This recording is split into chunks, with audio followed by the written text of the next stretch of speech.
기도하겠습니다. 우리를 위하여 이 땅에 오신 우리의 구세주 예수 그리스도를 찬양합니다.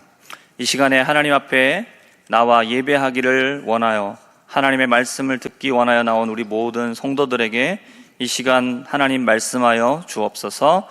예수님의 이름으로 기도합니다. 아멘. 오늘도 하나님의 은혜를 사모하여 나오신 우리 모든 성도님들 가운데 하나님께서 주시는 크신 은혜와 또 축복과 또 사랑이 가득하시기를 주님의 이름으로 축복합니다. 오늘 말씀의 제목은 진정한 나의 정체성입니다. 우리 주변에는 많은 건물들이 있습니다. 아름답고 멋있는 건물이 있고 기능적으로 뛰어난 건물도 있습니다. 높은 건물, 낮은 건물, 건물들이 여러 가지가 있는데 이 많은 건물들이 각각의 역할을 하기 위해서 건물이 공통적으로 가지고 있어야 되는 것이 있습니다. 이것이 없으면 그 건물로서의 역할을 할 수가 없고 이것이 있으면 그 건물로서의 역할을 잘 할 수 있습니다. 이것은 건물의 기초입니다. 제 아무리 높고 또 아주 좋은 자재를 사용했어도 기능이 뛰어나도 기초가 없으면 튼튼하지 않으면 그 건물은 역할을 감당할 수가 없습니다. 건물을 세웠다 하더라도 금세 무너지게 됩니다. 우리도 마찬가지입니다. 사람마다 가지고 있는 재능이 각기 다른데 이전에는 한 가지 IQ를 가지고만 이야기를 했습니다. 그러나 지금은 8가지의 다중지능에 대해서 이야기를 하고 있죠. 우리가 여러 가지 일들을 합니다. 과학자, 시인, 조각가, 아니면 작곡가, 의사, 엔지니어, 운동선수, 여러 가지 일들을 하는데 그곳에 각각 요구되는 능력이 다릅니다. 그래서 우리는 자신에게 있는 지능 또는 재능을 잘 발견하고 또 이것을 기반으로 자기를 개발하고 성장시키면 자기를 실현하는 데 있어서 유익이 될 수 있습니다. 사람들의 재능은 이렇게 각각 다른데 근데 모든 사람들에게 공통적으로 있어야 되는 것이 있습니다. 이것이 없으면 기초가 없는 건물이 결국 무너지고 마는 것처럼 아무리 좋은 재능을 가지고 그리고 세상에서 아주 여러 가지 많은 일들을 대단한 것을 이루었어도 결국 그의 삶은 무너지게 됩니다. 이것은 정체성입니다. 나는 누구인가? 나는 어떤 사람인가? 나는 이 세상에서 무엇을 하면서 살아가야 하는가? 여기에 대한 대답을 그것이 바로 정체성이 주는 것이죠. 1987년 고 삼성의 이병철 회장이 절두산 성당 박희봉 신부에게 24가지 질문을 보냈습니다. 이 내용들은 우주에 대해서, 세상에 대해서, 그리고 자신에 대한 질문들이었습니다. 결국 이 24개의 질문을 요약하면 나는 누구냐라는 거죠. 나의 정체성은 무엇이냐라는 것입니다. 세상에서 그는 남들과 비교할 수 없는 엄청나게 많은 성공을 거두었습니다. 그러나 그에게는 인생은 무엇이고 나는 누구인가에 대한 답이 없었던 것입니다. 그는 정체성이 없었습니다. 그렇기 때문에 많은 것을 쌓았으나 인생에 답이 없는 그의 삶은 헛된 삶이었습니다. 그러면 우리들은 어떻게 우리의 정체성을 찾을 수 있는 것입니까? 나는 누구이며 나는 무엇을 해야 되는가? 나는 어떻게 살아가야 되는가? 여기에 대한 답을 찾기 위해 우리는 무엇을 해야 하겠습니까? 첫 번째는 광야에서 하나님을 만나야 합니다. 모세가 광야에서 장인 이드로의 양떼를 치고 있을 때 모세는 불타는 떨기나무를 보게 됩니다. 하나님의 산 호렙에 가까이 갔는데 불이 붙은 떨기나무가 있었던 것이죠. 그러면 이 나무는 곧 타서 재가 되어야 합니다. 근데 나무가 사라지지 않는 것입니다. 이 이상한 광경을 보기 위해서 모세는 떨기나무에 가까이 다가가게 되죠. 그때 떨기나무 가운데서 하나님이 모세를 부르십니다. 모세는 하나님을 만나게 되었습니다. 하나님은 모세를 바로에게 보내어서 이스라엘 백성을 애굽에서 인도할 것을 말씀하셨습니다. 모세는 하나님을 만나고 그리고 자신의 정체성을 찾게 되었습니다. 그러면 모세는 어떻게 해서 하나님을 만나게 된 것입니까? 모세는 광야로 오기 전에 애굽에서 살았습니다. 애굽은 당시 최첨단의 문명과 문물을 가지고 있었습니다. 눈으로 볼 것이 널려 있었습니다. 마음을 사로잡는 것이 어디에나 있었습니다. 이 화려하고 거대한 애굽에 있었을 때에 불타는 떨기나무는 눈에 들어오지도 않는 아주 작은 것에 불과합니다. 떨기나무가 불에 타서 없어지지 않는다 할지라도 이미 이내에 자신의 눈과 귀를 자극할 수 있는 수많은 것들에 그의 눈이 관심이 돌려졌을 것입니다. 모세는 이곳에서 애굽의 왕자로 많은 것을, 모든 것을 가지고 살았습니다. 누구보다도 많이 배웠고 지혜가 있었습니다. 세상에 어느 것 하나도 부족한 없는 삶을, 누구라도 부러워하는 삶을 모세가 살고 있었습니다.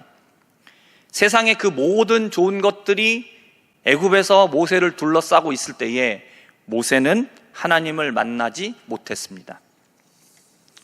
하지만 광야에서 살게 된 모세는 달랐습니다. 광야에는 애굽에 있었던 화려하고 좋은 것들이 하나도 없었습니다. 애굽에서 가지고 있는 모든 것들은 다 사라져 버렸습니다. 그는 이제 애굽의 왕자가 아니었습니다.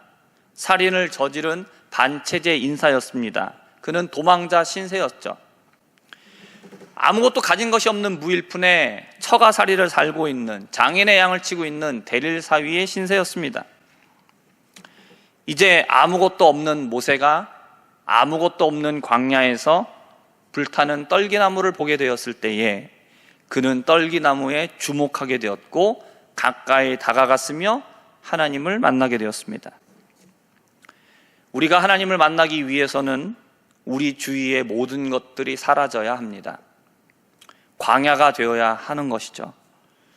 우리가 일상생활에 너무 몰두하고 있을 때에, 우리가 수많은 사람들을 만나면서 세상 것들에 너무나 분주하고 있을 때에 우리는 하나님 앞에 집중하지 못하게 됩니다. 세상에서 잘 나가고 사람들이 나를 추켜 세워주고 자만하고 있을 때 우리는 하나님의 말씀을 듣는다 해도 주의를 기울이지 않게 되고 하나님의 말씀을 듣는다 하여도 깨닫지 못하게 됩니다. 우리는 애굽에서 벗어나 광야로 들어가야 합니다. 우리는 스마트폰을 내려놔야 되고 사람들과의 만남을 삼가야 합니다. 내가 잘나서 잘되고 있다라는 자기 과신을 버려야 합니다. 내가 가지고 있는 돈과 지식과 인맥이 모든 일들을 이룰 수 있다라는 이러한 생각들을 내려놔야 합니다. 우리가 주일마다 가지는 예배의 시간이 바로 이 광야의 시간이 되어야 합니다. 세상에서는 내가 비록 기업체의 회장이라 할지라도 나는 하나님 앞에 왔을 때 아무것도 아닌 존재라는 사실을 인정해야 합니다. 사람들과 만나기 위해서가 아니라 이곳에 하나님을 만나기 위하여서 사람들과의 분주한 만남을 피하고 오직 하나님께 집중하여 하나님 앞에 예배를 드려야 합니다. 공부하던 것도 내려놔야 되고 사업이나 내 마음과 생각을 번잡하게 하고 있는 것들이 있다면 그것이 무엇이 된다 할지라도 그것을 다 내려놔야 합니다. 아무것도 없는 자가 되어야 되죠. 그리고 아무것도 가지지 않은 모습으로 예배에 나와서 우리는 하나님을 만날 수 있습니다. 떨기나무에 불이 붙어 있는 것을 우리는 볼 수가 있고 그리고 우리는 주목하고 가까이 다가가게 됩니다. 그렇게 예배를 드리게 될 때에 우리의 예배의 시간이 광야의 시간이 될 때에 우리는 하나님의 임재를 경험할 수 있는 겁니다. 광야에 나가야만 비로소 보이는 것이 있습니다. 별이 지금 안 보이죠? 별이 안 보이는 것은 별이 없기 때문입니까? 지금도 아브라함 때처럼 별은 쏟아질 것처럼 많이 있습니다. 그러나 그 수많은 별들이 보이지 않는 이유는 무엇입니까? 공기가 안 좋아졌기 때문이고 우리 주변이 너무나 밝기 때문인 것이죠. 우리가 하나님을 만나지 못하는 것은 하나님이 계시지 않거나 다른 곳에 가셨기 때문이 아닙니다. 하나님은 여전히 살아계시고 지금 이곳에 계십니다. 그러나 우리가 지금 너무나 세상에 분주해 있고 우리가 세상에 둘러싸여 있기 때문에 하나님이 아닌 다른 것을 과신하고 있기 때문에 우리는 하나님을 볼 수 없는 것이고 우리는 하나님을 만나지 못하는 겁니다. 우리 모든 예배의 시간이 광야의 시간이 되시기를 바랍니다. 우리가 하나님 앞에 예배드리기 위해서, 집중하기 위해서, 하나님을 만나기 위해서 우리가 어떻게 합니까? 예배 시간에는 음식물을 섭취하지 않죠. 생리적인 현상도 미리 다 해결하고 옵니다. 스마트폰을 보지 않는 것도 마찬가지입니다. 나만이 아니라 나의 행동들이 다른 사람이 하나님을 만나는 데 있어서 또 방해가 될 수 있기 때문에 나의 말하는 것, 행동 하나하나도 조심하는 것이죠. 우리가 그렇게 하는 이유는 다른 것이 아닙니다. 우리가 거룩한 척 하기 위해서가 아니에요. 그게 예의이기 때문에? 아니요. 그것도 중요하지만 더 중요한 건 뭡니까? 하나님께 온전히 집중하기 위해서라는 겁니다. 나도 집중하기 위해서, 옆에 있는 다른 성도님도 집중할 수 있도록 우리가 다른 것을 다 내려놓는 것이죠. 이렇게 광야에서 하나님을 만날 수 있는 우리 모든 성도님들 되시기를 주님의 이름으로 부탁드립니다. 두 번째입니다. 우리는 신발을 벗어야 합니다. 오늘 본문 5절의 말씀인데 함께 읽어보겠습니다. 하나님이 이르시되 이리로 가까이 오지 말라. 내가 선 곳은 거룩한 땅이니 내 발에서 신을 벗으라. 아멘. 모세가 떨기나무에 가까이 오자 하나님께서는 그의 신발을 벗으라고 말씀을 하셨습니다. 이유는 그가 서 있는 그 땅이, 네가 서 있는 땅이 거룩하기 때문이다 라고 이렇게 말씀을 하셨죠. 거룩하신 하나님이 떨기나무 가운데 임재하셨습니다. 그렇기 때문에 떨기나무도 거룩해진 것이고 떨기나무가 있는 그 땅도 거룩해진 것입니다. 모세에게 이 거룩한 땅에서 너의 신을 벗으라고 말씀하시는 이유는 네가 신고 있는 신이 거룩하지 않다라는 이야기죠. 그러면 왜 신발이 거룩하지 않은 겁니까? 그러면 신발을 벗는 것은 왜 거룩한 것이 되는 겁니까? 우리 성도님들이 가지고 있는 신발 중에서 가장 비싼 신발, 이것을 신고 밖에 나갔다가 집에 돌아오셨을 때에 그 신발을 신고 집 안까지 들어오시는 분은 한 분도 없을 겁니다. 그게 아무리 비싸고 그게 명품이라 할지라도 절대로 집 안으로 들어오진 않습니다. 왜냐하면 밖을 돌아다니는 신발은 더럽기 때문입니다. 집 안과 집 밖은 구별되죠. 거룩하신 하나님 앞에서 신발을 벗는다라는 것은 우리에게 있는 죄를 제거하라는 겁니다. 거룩하지 않는 것, 반대적으로 나타나는 것은, 거룩의 반대로 나타나는 것은 대부분 죄와 관련이 있습니다. 우리에게 죄가 있는 그대로 그 상태에서는 하나님 앞에 나갈 수 없습니다. 집안에 누군가가 신발을 벗지 않고 들어오려 한다면 우리 성도님들은 뭐라고 하시겠습니까? 신발을 벗고 오라고, 들어오라고 말하시겠죠? 신발을 벗지 않으면 어떻게 하시겠습니까? 집 안으로 들어오게 하시겠습니까? 아니죠. 신발을 벗어야만 들어오도록 허락하실 겁니다. 하나님은 거룩하시기 때문에 죄를 멀리 하십니다. 하나님을 만나게 된 모세에게 하나님은 먼저 무엇을 말씀하십니까? 너의 신발을 벗으라는 겁니다. 거룩하지 않은 너의 그 신발, 너의 죄를 벗으라는 것이죠. 우리는 하나님을 만나기 위해서 죄를 벗어야 합니다. 하나님을 만나기 위하여서 광야로 나온 것으로 끝이 아닙니다. 나의 죄를 벗어버리고 우리는 회개해야 됩니다. 하나님은 지금 살아계시고 지금 여기에 계십니다. 우리가 지금 이 자리에, 예배의 자리에 앉아있지만 우리가 하나님 앞에 죄를 회개하지 않는다라면 그는 결코 하나님을 만날 수 없습니다. 하나님의 은혜를 경험할 수 없습니다. 성도 여러분, 죄를 회개하실 수 있게 되기를 바랍니다. 그리고 하나님을 만나게 되시기를 주님의 이름으로 부탁드립니다. 우리가 하나님을 주일 예배 시간에만 만날 수 있느냐? 그렇지 않습니다. 하나님은 어디에나 계시죠? 하나님은 일주일 중에 주일 예배에만 계시는 게 아닙니다. 일주일 언제든지 어디서든지 하나님은 계시죠. 그렇기 때문에 우리는 내게 있는 모든 번잡한 것들을 내려놓고 기도의 골방을 만들어 들어가 죄를 회개하면서 하나님을 바라보면 우리는 어디에서든지 하나님을 만날 수 있습니다. 오늘 예배를 드리기 위해서 나오신 우리 모든 성도님들은 하나님 앞에서 죄의 신발을 벗게 되시기를 바랍니다. 성령님께서 우리의 죄를 깨닫게 하심으로 우리의 죄를 하나님 앞에 고백하시고 내 안에 떠오르는 모든 죄를 회개하게 되시기를 바랍니다. 눈으로, 마음속으로, 행동으로, 말로 지은 모든 죄가 하나님 앞에 회개되어지기를 바랍니다. 우리가 또 신을 벗는다라는 것은 높은 사람 앞에서 표현할 수 있는 존경과 겸손의 표시이기도 합니다. 모세가 신을 벗은 것은 만왕의 왕이신 하나님 앞에서 나타내야 될 당연한 존경과 겸손의 표현입니다. 우리들은 예배를 드릴 때에 교만이라는 신발을 벗고 가장 겸손한 모습으로 하나님 앞에 나가야 합니다. 우리가 보여드려야 할 겸손의 모습은 무엇입니까? 그것은 하나님의 말씀에 집중하는 겁니다. 하나님의 말씀대로 살아가는 것입니다. 잠언 8장 13절의 말씀입니다. 여호와를 경외하는 것은 악을 미워하는 것이라. 나는 교만과 거만과 악한 행실과 패역한 입을 미워하느니라. 아멘. 하나님을 만나려는 사람은 교만한 마음을 벗어버려야 합니다. 겸손하게 하나님 앞에 나가야 됩니다.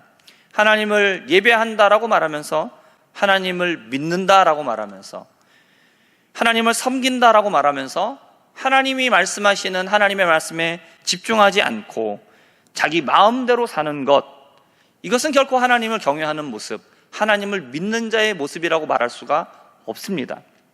사무엘상 2장 30절 하반절의 말씀을 함께 읽어보겠습니다. 노란 부분입니다. 나를 존중히 여기는 자를 내가 존중히 여기고 나를 멸시하는 자를 내가 경멸하리라. 아멘. 우리는 죄의 신발, 교만의 신발을 벗어야 합니다. 하나님 앞에서는 내가 세상에서 어떤 일을 하고 있는지, 내가 얼마나 유명한 사람인지, 내가 얼마나 많은 것을 갖고 있는지, 내가 얼마나 대단한 사람인지, 이것은 아무것도 중요한 것이 아닙니다. 지금 우리는 어떤 신발을 신고 있습니까? 내가 벗어야 될 신발은 무엇입니까? 우리가 내가 여러 가지 죄악으로 더러워져 있다라면 예수님의 십자가 보혈을 의지하시고 그 은혜를 구하실 수 있기를 바랍니다. 나의 죄를 씻어주시고 하나님께서 원하시는 거룩한 모습으로 변화될 수 있기를, 그렇게 기도하실 수 있게 되기를 바랍니다. 세 번째입니다. 하나님이 말씀하시는 대로 살아야 합니다. 하나님대로 믿어야 합니다. 하나님은 모세에게 이렇게 말씀하셨습니다. 너는 이스라엘을 구원할 자다. 너는 이스라엘의 구원을 위하여서 사용될 것이다 라고 말씀하셨죠. 이 하나님의 말씀을 들은 모세는 어떻게 반응을 했을까요? 오늘 본문 10절과 11절의 말씀을 함께 읽어보겠습니다. 이제 내가 너를 바로에게 보내어 너에게 내 백성 이스라엘 자손을 애굽에서 인도하여 내게 하리라. 모세가 하나님께 아뢰되 내가 누구이기에 바로에게 가며 이스라엘 자손을 애굽에서 인도하여 내리까. 아멘. 모세는 자신을 이스라엘의 지도자, 이스라엘의 구원자로 사용하시겠다는 하나님의 말씀을 들었습니다. 그런데 그의 대답이 무엇입니까? 저는 그런 사람이 될 수 없습니다. 이렇게 대답한 이유가 있었습니다. 모세는 이미 40년 전에 민족을 구원하기 위해서 구원할 마음을 가지고 그것을 행동에 옮겨봤습니다. 그가 애굽의 왕자였을 때였죠. 애굽 감독이 자신의 민족인 히브리 사람을 때리는 것을 목격합니다. 그리고 애굽 감독을 때려 죽여버리죠. 감독을 때려 죽인 그 다음날 히브리 사람끼리 서로 다투는 것을 보고 중재하려고 나섰습니다. 모세는 민족을 위해서 살지 않고 애굽의 왕자로서 얼마든지 행복하게 살 수 있었습니다. 하지만 자신은 히브리 사람이라는 이 생각을 잊지 않고 있었습니다. 고통받고 신음받는 동족을 구원하고 싶은 열망이 그에게 가득했습니다. 하지만 애굽의 감독을 때려 죽인 일이 들통나게 되자 바로가 자신을 찾아 죽일 것을 두려워하여 광야로 도망가 버렸습니다. 모세는 애굽의 왕자라는 신분이 있었고 사람을 쳐서 죽일 정도로 힘도 셌습니다. 애굽에서 배운 지식도 있었고 민족을 향한 뜨거운 마음도 있었습니다. 고통받는 동족을 위하여서 나서는 정의감도 투철했습니다. 여러분, 세상적인 기준으로 보면 이 같은 지도자가 어디 있습니까? 지금 세상 어디를 둘러보십시오. 다 둘러보세요. 모세 같은 지도자를 찾을 수 있습니까? 없습니다. 모세는 정말 어느 것 하나 부족함이 없는 좋은 지도자였습니다. 모세는 그렇게 자신이 가진 것을 가지고 민족의 구원을 이루어 보겠다라고 나섰습니다. 그러나 결과는 무엇입니까? 처참한 실패였습니다. 하나님께서 모세를 만나 주시기 전까지 40년 동안 광야에서 도망자로 살았습니다. 아무것도 가진 것이 없어서 장인의 양을 치며 살았습니다. 그렇게 세월을 보내었던 모세는 자신이 가지고 있었던 생각을 다 잊어버리게 됐습니다. 민족의 지도자가 되고 민족을 구원할 수 있는 생각, 그렇게 구원해야 되겠다, 내가 그렇게 될 수 있다, 이런 생각 완전히 지워버렸습니다. 그렇게 모세는 자기의 정체성을 잃어버렸고 그저 하루하루를 살았습니다. 그런데 하나님의 생각은 달랐죠. 하나님은 모세가 민족의 지도자가 될 거라는 겁니다. 민족의 구원자로 사용하시겠다라고 말씀을 하셨습니다. 모세는 자신의 힘과 능력을 가지고 노력을 하다가 실패를 경험하게 되었습니다. 그리고 자신을 부정하게 되죠. 나는 아니다, 나는 틀렸어, 나는 할 수 없어 라고 이렇게 생각했습니다. 이렇게 된 것은 왜 그랬습니까?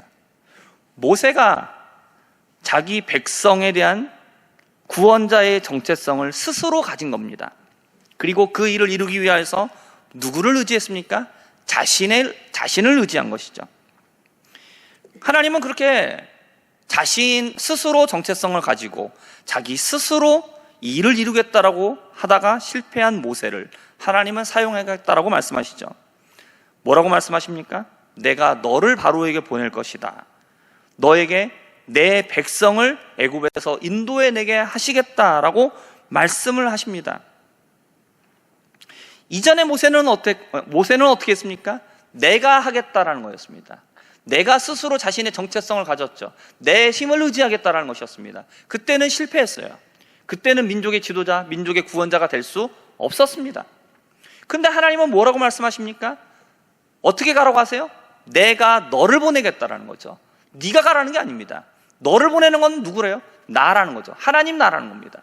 그리고 그 민족의 지도자로 누가 쓰는 겁니까? 하나님이 쓰시겠다라는 거죠. 그러면 하나님이 보내시면 그 능력은 누가 주시는 겁니까? 하나님이 주시는 겁니다. 여러분, 각 나라의 대사는 다른 나라로 파견을 나갑니다. 그러면 그의 권위와 권세는 어디로부터 나오는 겁니까? 그 사람이 가지고 있는 지식과 지혜와 그 자신이 성취한 것으로부터 나오는 것입니까? 아니면 그 나라가 그에게 부여한 것으로부터 나오는 것입니까? 그가 가지고 있는 그 모든 힘은 그를 파견한 나라로부터 나오는 겁니다. 그렇죠? 그러면 모세가 이전에는 자기 스스로 하겠다라고 했었죠. 힘과 능력과 지혜가 어디서 다 나와야 돼요? 자기에게서 나와야 되는 겁니다. 그러나 이제는 그게 아니죠. 하나님이 모세를 보내시겠다라는 겁니다.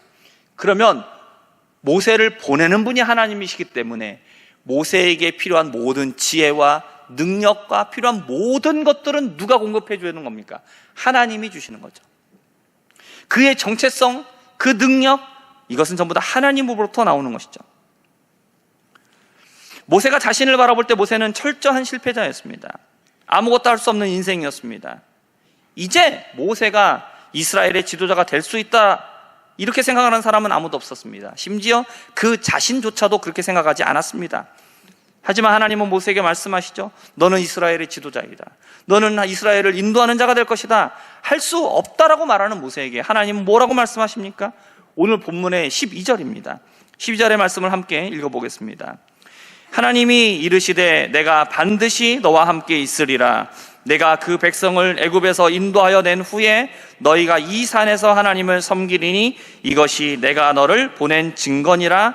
아멘. 하나님이 말씀하시죠. 내가 반드시 너와 함께 있으리라. 모세에게 필요한 것은 무엇이었습니까? 자기 스스로 자신감을 가지는 것, 자기 스스로 정체성을 가지는 것이 아니었습니다. 모세에게 필요한 것은 무엇이냐? 하나님이 주시는, 하나님이 말씀하시는 정체성이 필요했던 겁니다. 우리에게 필요한 것은 무엇입니까? 내가 나를 바라보는 모습입니까? 다른 사람이 나를 바라보는 모습입니까? 아니요, 그것은 중요하지 않습니다.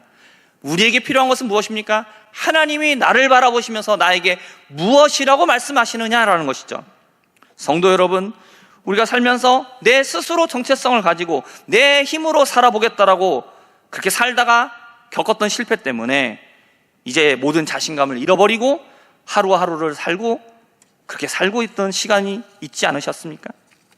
하나님은 그러한 우리들에게 뭐라고 말씀하십니까? 내가 너와 함께 하겠다라는 것이죠.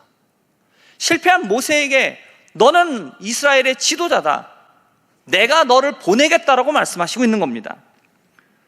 하나님의 말씀이 무엇입니까? 넌 버림받지 않았다라는 것이죠. 넌 이대로 끝날 인생이 아니라는 거예요. 너에 대한 정체성 네가 갖는 게 아니라 너에 대한 정체성 내가 주는 거다라고 말씀하시는 거예요. 너의 장래에 대한 계획, 그거 네가 갖는 게 아니야, 네가 이루는 게 아니야. 내가 너에게 계획을 주는 것이고 내가 그 계획을 이루어 나가는 것이다 라고 하나님은 지금 말씀하시고 있는 거예요. 그러므로 성도 여러분, 내가 나에 대한 생각 내려놓으시기를 바랍니다. 나에 대한 하나님의 생각, 하나님의 말씀에 귀를 기울이실 수 있기를 바랍니다. 말씀을 정리하겠습니다. 우리에게 꼭 필요한 것은 정체성입니다. 난 누구냐라는 거예요. 나는 이 세상에서 무엇을 하면서 살아가야 하느냐, 여기에 대한 분명한 대답을 가질 수 있어야 됩니다. 이것이 없으면 삼성의 이병철 회장을 뛰어넘는 전 세계에서 가장 많은 돈을 벌고 가장 성공한 인생이 된다 할지라도 그 인생은 기초가 없는 인생입니다. 아무리 쌓고 만들고 화려하다 할지라도 결국엔 무너지고야만은 헛된 인생이 될 수밖에 없습니다. 그럼 우리는 여기에 대한 분명한 대답을 가져야 합니다. 이 진정한 정체성, 이건 학교 교육을 통해서 나올 수 없습니다. 세상이 대답해 줄 수 없습니다. 우리는 어떻게 됩니까? 우리는 광야에서 하나님을 만나야 됩니다. 세상의 모든 분주한 것들을 내려놓고 예배 가운데 오직 하나님만을 바라보실 수 있기를 바랍니다. 우리에게 있는 죄와 교만을 벗어버려야 합니다.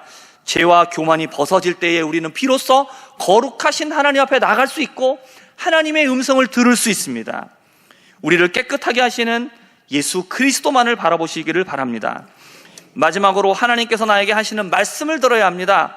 내가 생각하는 나의 모습, 사람들이 내게 말하는 모습, 이것으로 나를 판단하고 나를 결정 지으려 하지 마시기 바랍니다. 하나님께서 나에게 말씀하시는 것을 믿으시기를 바랍니다. 이 시간에 제가 하는 것을 한번 따라해 주시기 바랍니다. 내가 너를 사랑한다. 너는 내 아들이요 내 딸이다. 내가 너와 영원히 함께 할 것이다. 이것을 믿으십니까? 우리 한 번 더, 이번에는 내가 너와 함께 할 것이다 이 앞에 자신의 이름을 넣어서 누구누구야, 내가 너와 함께 할 것이다, 함께 해보겠습니다. 창노야, 내가 너와 영원히 함께 할 것이다. 아멘이십니까?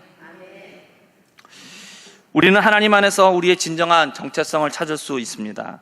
이 땅에서 우리는 하나님의 자녀로서 하나님께서 나를 통하여 이루기를 원하시는 하나님의 뜻을 이루며 살아갈 수 있습니다. 진정한 정체성을 찾으시고 그 기쁨 가운데서 살아갈 수 있는 우리 모두가 될 수 있게 되기를 주님의 이름으로 축복합니다. 기도하겠습니다. 하나님 아버지, 나는 누구이며 나는 이 세상에서 무엇을 하면서 살아가야 하는가? 하나님, 이 정체성에 대한 아버지 하나님 답을 세상에서 구하는 것이 아니라 우리가 오직 하나님을 만남으로써 이 답을 얻게 하여 주옵소서. 우리가 하나님의 백성으로서 이 세상에서 살아가면서 나를 통하여 이루기를 원하시는 하나님의 뜻을 온전히 이루며 살아갈 수 있는 하나님의 자녀들이 다 되도록 은혜 베풀어 주옵소서. 예수님의 이름으로 기도합니다. 아멘.